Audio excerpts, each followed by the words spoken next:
Design Éthique, qui est donc un collectif, les designers éthiques, que j'ai fondé il y a 1 an et demi avec quelques autres camarades, et qui s'intéresse en fait à la conception de services numériques responsables et sociaux. Donc comme j'ai que quelques minutes pour vous présenter mon sujet d'étude, je vais principalement vous présenter un sujet d'intérêt qui nous intéresse, donc à Designer Éthique, qui est le design de l'attention. Alors, est-ce que dans la salle, vous avez déjà entendu parler de design de l'attention? Ah, super. Visiblement, il n'y a que un oui. Bon. Il y a un an, à peu près un an aujourd'hui, il y a une entreprise qui nous a donné beaucoup de matière à penser dans notre association. Cette entreprise s'appelait Cambridge Analytica et il y a eu un gros scandale autour de cette entreprise qui a donc capté beaucoup de données personnelles des utilisateurs de Facebook. Ces données personnelles, pour les capter, elle a utilisé les méthodologies de Facebook, qui étaient donc de développer des fonctionnalités qui faisaient en sorte que les utilisateurs de Facebook passent le plus de temps possible sur ce réseau social. C'est ce qui nous a intéressés et qu'on a creusé à travers le collectif Les Designers Éthiques. La question de l'attention est au cœur de cette captation des données personnelles, parce qu'en fait, on est tout le temps présent, on est tout le temps attentif à travers des objets. Si le feu rouge est rouge, c'est pas un hasard, c'est parce que la couleur rouge est celle qu'on va le mieux percevoir dans notre environnement visuel, et c'est pour ça qu'on va s'arrêter à un feu. Et c'est à travers cette question de l'attention que les designers de Facebook et les designers de nombreuses entreprises vont pouvoir attirer notre attention sur un produit et faire en sorte que nous nous concentrions sur ce produit. Alors, la question de l'attention, c'est pas une question qui est nouvelle. J'aime bien présenter ce journal à gauche, qui est le Petit Journal, qui avant d'être une émission de Canal+, était un très grand média au 19e siècle. Et en fait, ce journal est le premier journal à avoir utilisé des couvertures en couleur. Et la première fois qu'ils ont pu imprimer une couverture en couleur sur le journal, qu'est-ce qu'ils ont décidé de faire? Eh bien, c'est de représenter un fait divers de l'époque, qui était qu'une jeune femme avait été enlevée, assassinée, découpée en morceaux, et mise dans une malle et jetée dans une rivière. Et ils se sont rendus compte, en fait, que s'ils représentaient ça, s'ils mettaient du rouge, on en revient au feu rouge, s'ils mettaient du rouge, et en fait, le journal se vendait plus. Et donc, ils se sont rendus compte, de manière un petit peu empirique, que le fait d'avoir un visuel spécifique sur leur couverture allait générer plus de ventes. Alors j'aime bien en regard mettre Choc, le magazine Choc, qui est quand même beaucoup moins choc que les journaux qu'on pouvait trouver à l'époque. Cette question de l'attention, de la captation de l'attention, c'est plus globalement lié à ce qu'on appelle l'économie de l'attention. L'économie de l'attention, c'est tout simplement un service qui est gratuit et qui va se financer à travers ce que les utilisateurs vont y donner, c'est-à-dire leur attention, et à travers justement la publicité qu'on va diffuser notamment à l'attention des utilisateurs. Et c'est à travers la question des nouvelles économies culturelles à partir des années 50 et des années 60 que cette économie va largement se développer, et on a une personne qui a prononcé cette phrase que vous devez probablement connaître, qui est ce que nous vendons à Coca-Cola, c'est du temps cerveau humain disponible. Cette personne, c'était le PDG de TF1 en 2004, et il synthétisait brillamment ce qu'est l'économie de l'attention. Alors tant qu'on parlait de télévision ou de journaux papier, nous on considère que globalement ça allait, parce que finalement l'utilisateur, le consommateur était responsable de son utilisation, il choisissait ou non d'allumer sa télé, il choisissait ou non plus ou moins d'acheter le journal. Ce qui change aujourd'hui, c'est que effectivement, on a ce petit objet là qui vient de sonner 3 fois en 10 secondes, qui m'a envoyé donc 3 notifications. Et la notification, nous, au collectif Les Designers Éthiques, on estime que c'est une forme de problème, parce qu'en fait, ça ne vous laisse plus maître de ce que vous choisissez d'allumer, ça va activer chez vous ce qu'on appelle des biais cognitifs, et ça va vous inviter à venir utiliser un service alors qu'a priori vous n'aviez pas pensé à l'utiliser.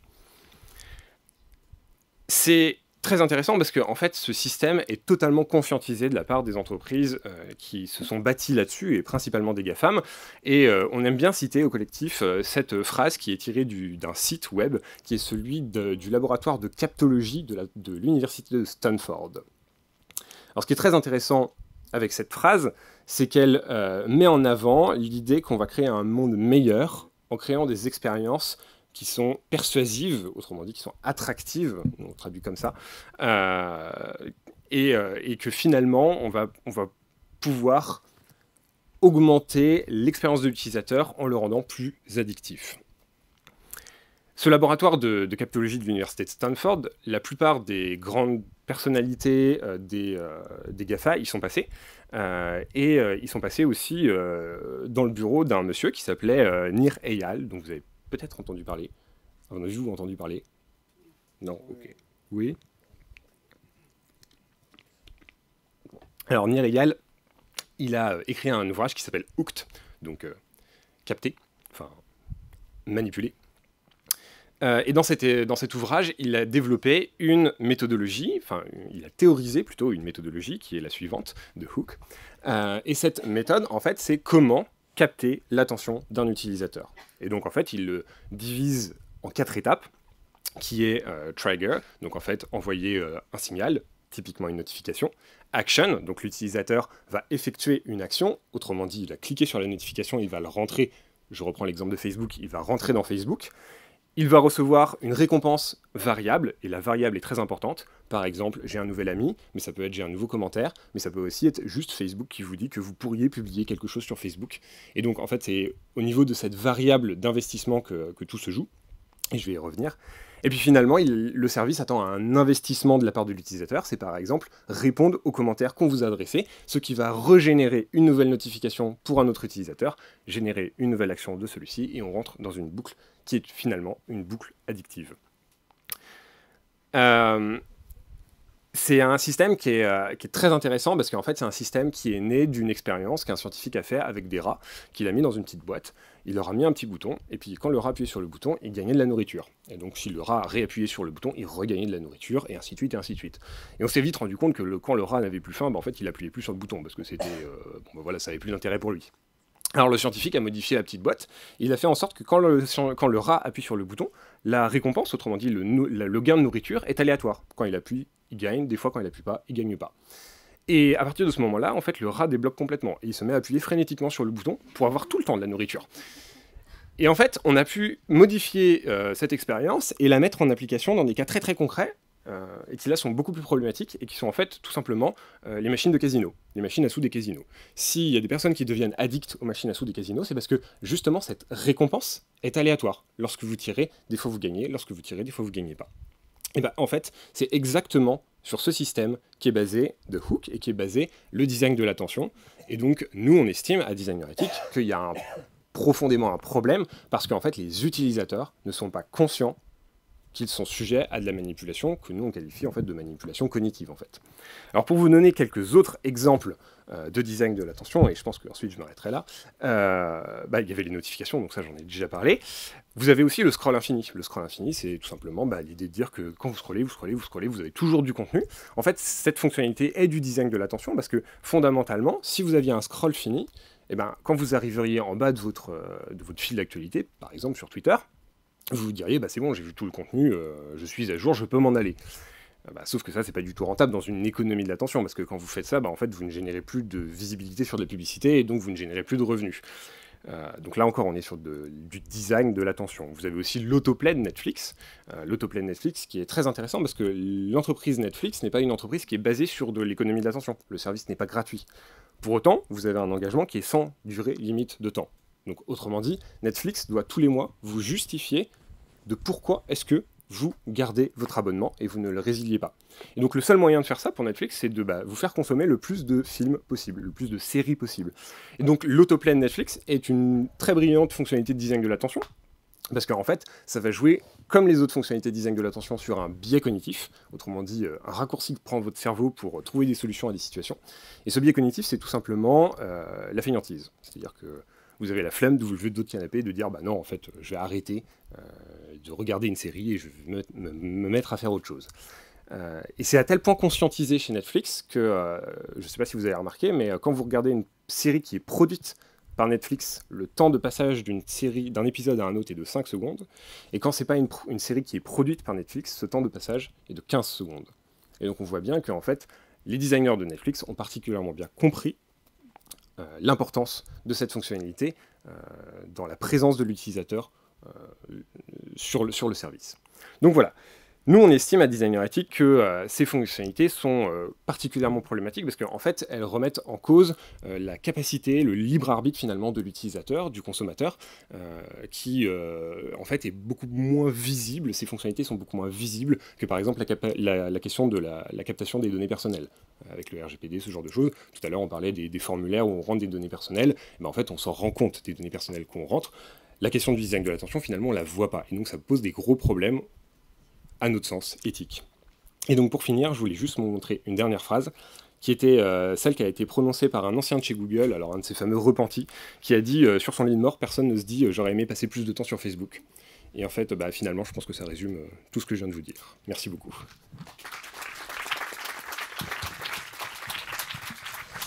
Et merci pour ton respect du timing. Du coup, j'ai mille façons de rebondir sur tout ce que tu as dit.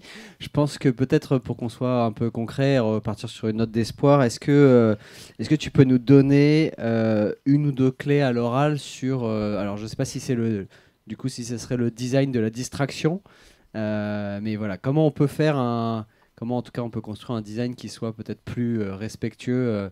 Après, moi j'ai noté plein de trucs pour manipuler mes utilisateurs, j'en suis ravi. Mais à supposer que certains d'entre nous dans la salle veuillent être un peu plus respectueux de nos utilisateurs par rapport à tout ce que tu viens d'énoncer, 2-3 clés pour s'y prendre, s'il te plaît.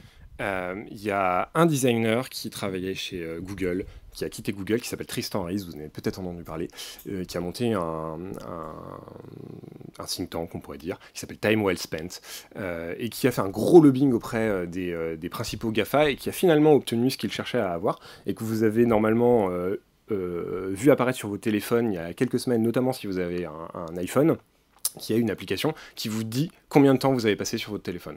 Et puis maintenant, vous l'avez sur Facebook, qui l'a sorti, je crois, il y a 3-4 jours. Vous l'avez sur YouTube, qui va vous dire, vous avez passé 4 heures à regarder des vidéos, est-ce que vous êtes sûr que vous ne voulez pas arrêter ?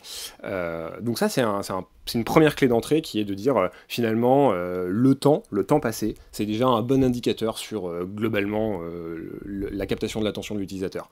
Mais nous, on estime à Designer Ethic qu'en fait, c'est pas forcément suffisant, parce que si vous êtes sur Amazon, il y a des fonctionnalités de design de l'attention, mais elles sont pas là pour faire en sorte que vous restiez le plus de temps possible, elles sont là pour faire en sorte que vous achetiez le plus possible. Ce qui est très différent.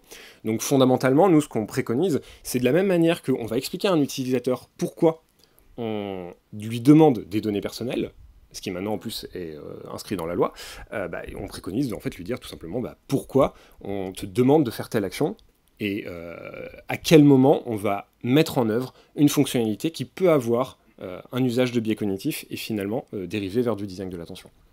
Donc ça, c'est deux réponses. Et une troisième, c'est qu'à Designer Ethic, on a développé une méthodologie d'analyse des services numériques qui, en gros, permet aux designers d'évaluer la captation de l'attention d'un service au regard des valeurs portées par l'entreprise et de dire, si les valeurs de l'entreprise ne correspondent pas aux fonctionnalités qui sont présentes dans votre service, c'est que vous devriez revoir votre produit.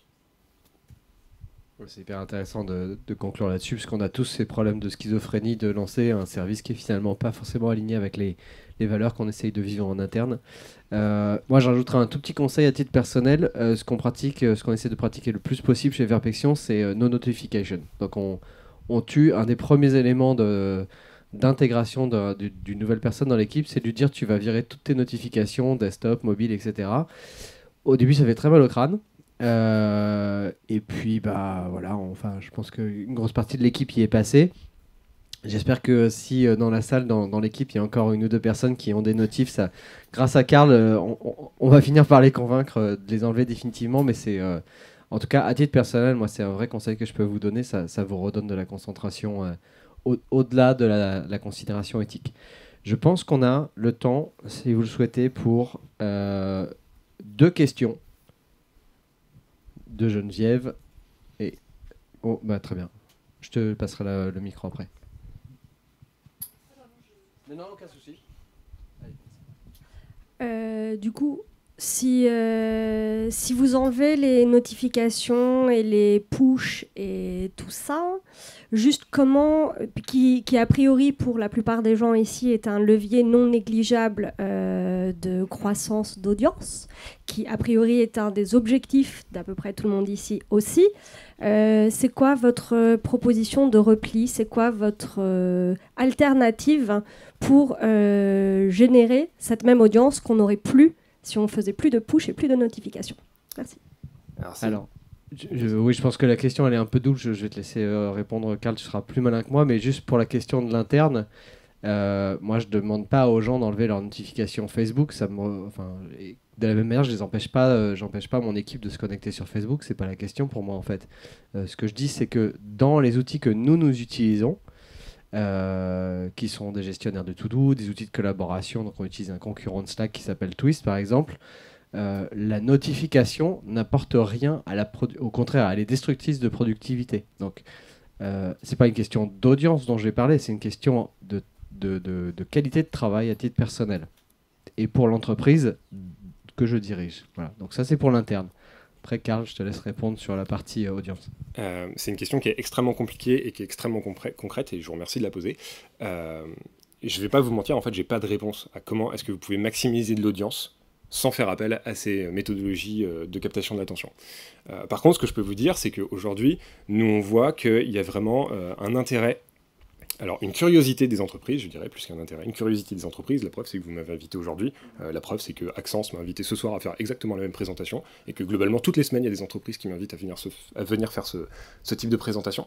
Que donc, on a des grosses entreprises, notamment françaises, qui s'y intéressent dans l'optique de se différencier des grands groupes américains, donc tout ce qui va être les grandes entreprises françaises du numérique qui veulent se différencier auprès de leur marché. Et puis surtout, il y a un intérêt, pour le coup, qui n'est plus une curiosité, mais il y a un réel intérêt des régulateurs français et des régulateurs européens autour de ces questions, notamment de la CNIL.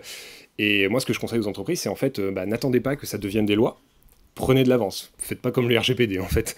Parce que fondamentalement, aujourd'hui, on en est à une phase où on n'est plus dans l'analyse du problème, on est dans une phase où on va chercher, en fait, à réduire le problème.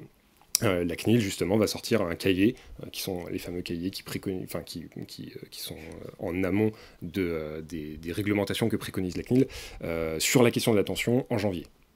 Donc en fait, c'est des sujets qui vont bouger rapidement, et moi, ce que je vous invite à faire, c'est de vous en saisir en tant que designer ou en tant que business manager, pour voir justement quelles peuvent être les solutions avant que vous ne soyez au dos du mur.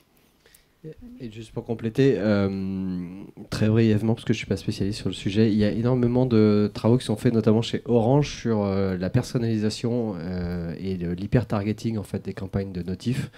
Donc en fait, au lieu de faire de la... Si je caricature, hein, parce que c'est ni tout noir ni tout blanc, mais au lieu de faire de l'arrosage, il y a un gros travail qui est fait sur servir des messages très personnels, très pertinents. Et du coup, effectivement, on n'est pas sur quelque chose qui est vécu comme malsain, mais ça peut être aussi le choix du moment, tout simplement. Ça peut être le même message qui est servi à un moment un peu différent. Voilà. Est-ce que ça construit de l'audience? Ça, je ne sais pas. Bonjour, Geneviève Petit Web. Je voulais savoir comment l'association gagnait sa vie. Est-ce que c'est en faisant des présentations comme ça ou en faisant des travaux plus particuliers? Et je voulais rebondir sur les histoires de notifications. En fait, il y a des startups qui interdisent Facebook parce que justement, ça empêche de travailler. Moi, j'ai essayé de m'enlever de Facebook la semaine dernière et très bizarrement, j'ai voulu y revenir par le compte de mon fils pour aller voir une information sur Facebook et ça m'est revenu sous mon compte. Donc mon compte a été réactivé, donc je ne comprends pas comment. Je pense que c'est très important pour toutes les entreprises de comprendre à quel point Facebook détruit de la valeur de démocratie et de la valeur de la vie des gens et de vraiment se mettre en position de combat et d'être intéressant pour les gens et de ne pas leur prendre du temps, mais de leur rendre service. Voilà, c'est des remarques et une question. Sur la question, l'association vit avec un tout petit budget qui est principalement celui des cotisations de ses adhérents, dont quelques entreprises. Et ensuite, on n'a ni subvention, et très très peu de paiement d'entreprises pour des prestations de conférences. Pour pas dire pas, en fait. On s'en parle? Oui, parfait. Ouais, pour compléter ce qui a été dit effectivement sur, mais finalement, comment on arrive à concilier ce besoin de trafic et l'éthique et la différenciation que peuvent y voir certaines structures. Moi, effectivement, j'entends la logique d'empowerment, de transparence, etc. J'ai vu sur votre site qu'il y avait par exemple la Maïf qui était un peu en lien, il me semble, avec votre association. Est-ce que vous avez quand même des amorces d'argumentaire, effectivement, qui permettraient aux structures d'expliquer pourquoi il faut y aller, quels sont les arguments marketing, finalement, de positionnement différenciant qu'apporte votre structure pour voir, effectivement, est-ce qu'en cible, c'est un label, est-ce que ça passe par des choses comme ça? Quelles sont vos pistes de réflexion sur le sujet? Alors effectivement, la question du label est une question qu'on nous pose, avant je disais toutes les semaines, maintenant je dis tous les jours. Je pense qu'on va y arriver effectivement à proposer un label de design responsable, de conception responsable. Nous, un des arguments marketing qu'on avance auprès des compagnies qui le souhaitent, c'est principalement le fait qu'on considère que la responsabilité numérique est un tout.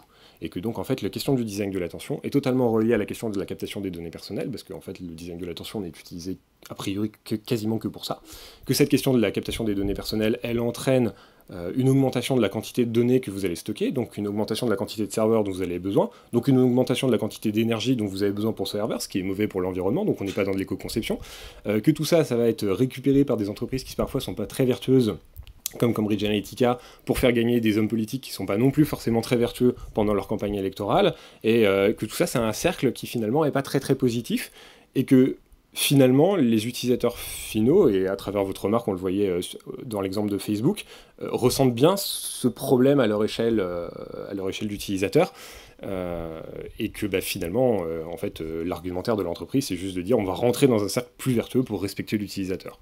Ce qui est basiquement, en fait, théoriquement, la base de l'UX. Enfin, l'UX design, c'est respecter le choix de l'utilisateur et de faire en sorte qu'on s'intéresse à l'utilisateur. Je ne sais pas si ça répond à votre question. Bonjour, Toufik, je fais du design d'expérience chez BNP et j'ai un t-shirt Veranis. On parle très apaisant quand je vous regarde. On parle notamment de Facebook, etc. Mais on est dans un pays où il y a la Française des Jeux qui nous dit chaque jour est une chance, prenez le risque de gagner. Et on voit bien le mix de messages et de vocabulaire. Et donc l'éthique doit être dans le digital, mais elle doit être partout. Complètement. Et donc, même la focalisation sur le digital, c'est presque un cache-misère. C'est diffusé dans toute la société. Et donc le digital en profite. Ils sont dans des zones encore grises, etc. Et ils foncent. Mais le reste de la société est complètement traversé. Et c'est même du design d'addiction, en fait. On utilise des méthodes de mafia, de trafic de drogue pour mettre les gens dans une addiction. Je partage totalement votre point de vue. J'ai rencontré des designers qui avaient travaillé pour l'FDJ qui m'avaient dit qu'ils avaient été payés pour créer des jeux addictifs. La consigne, c'était créer un jeu addictif. J'ai rencontré des gens qui travaillent chez Ubisoft qui m'ont dit exactement la même chose. Je partage totalement votre avis. Nous, on s'intéresse principalement au numérique parce qu'aujourd'hui, on considère que c'est là où c'est le plus criant, en fait. Et que c'est là où il y a une sorte de point de pivot. Et les effets sont les plus graves. Et oui, les effets, probablement, oui, sont les plus graves. Enfin, la question des casinos est quand même pas mal ruiné, aussi. c'est pas mal non plus. Quand on passe en dictature, c'est pour tout. C'est vrai. Merci. On va conclure là-dessus. Merci beaucoup. Pour ceux qui seront les plus révolutionnaires d'entre vous, on a une 50aine de gilets jaunes juste dehors à disposition. Karl, je te remercie beaucoup. C'était vraiment l'esprit, c'était effectivement d'ouvrir nos chakras. J'ai pas de jugement de valeur. C'est pas ce qu'on cherche à faire en fait. C'est plus de vous apporter des enseignements et des éléments de décision. Il est disponible si vous voulez continuer à parler. Marie, je pense, est disponible également quelques minutes pour également échanger avec vous, même si on va la happer pour faire une petite interview vidéo, et avec toi aussi d'ailleurs. Il me reste à vous remercier infiniment. Si vous avez suivi plusieurs petits déjeuners, encore merci. On espère qu'on a fini du mieux possible cette année. À nouveau, si vous avez oublié un manteau, on l'a. S'il vous plaît, merci de remplir ces petites fiches d'enquête de satisfaction. Et enfin, rendez-nous les badges. Après tout ce qu'on s'est dit, là, c'est indispensable. Voilà. Et je vous souhaite, si on ne se parle pas d'ici là, d'excellentes fêtes de fin d'année. On vous donne rendez-vous à l'année prochaine avec de nouveaux témoignages. Merci beaucoup.